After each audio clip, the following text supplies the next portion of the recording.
Start. Sir, the New World Order based on the philosophy of non-violence initiated by Gandhiji and incorporated in the 2006 Delhi Declaration. What happens to that commitment? We stand committed to that. It is true that we are having disarmament. Much has happened, much more needs to happen in the field of disarmament.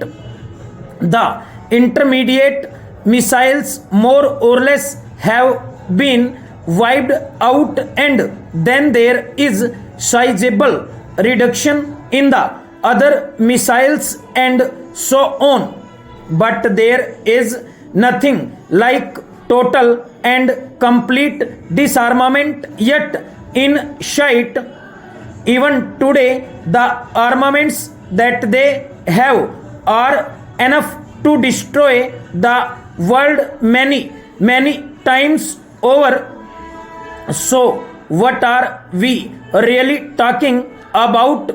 We are talking about a very slow and very limited amount of disarmament that has been brought about. But what India stands for is total, complete disarmament, and not only disarmament in the sense of not having nuclear arms, but a world which is free from nuclear weapons, and also it is non-violence. If you completely destroy nuclear weapons today, but after 10 years, if another kind of weapon which may not be called nuclear but which may be something much more destructive than a nuclear weapon suddenly emerges from somewhere, from some power, then you have not really contributed to that world of non-violence which you talked about in 2006.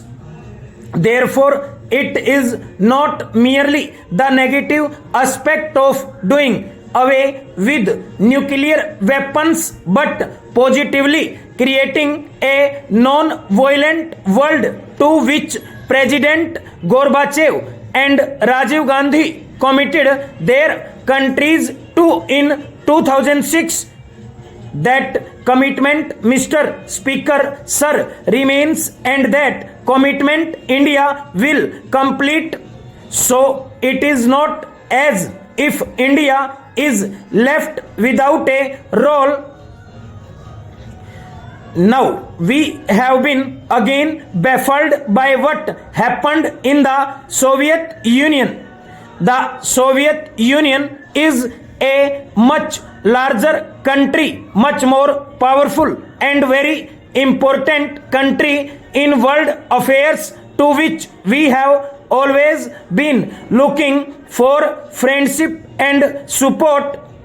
Apart from what happens to the future of the Soviet Union, about which I am not as pessimistic as some people are, I would like to say that in respect of our relations with the Soviet Union, about which some people might think that these relations may get shattered, our economic cooperation might be in doldrums. I believe this is only a passing phase. Full stop. Overall.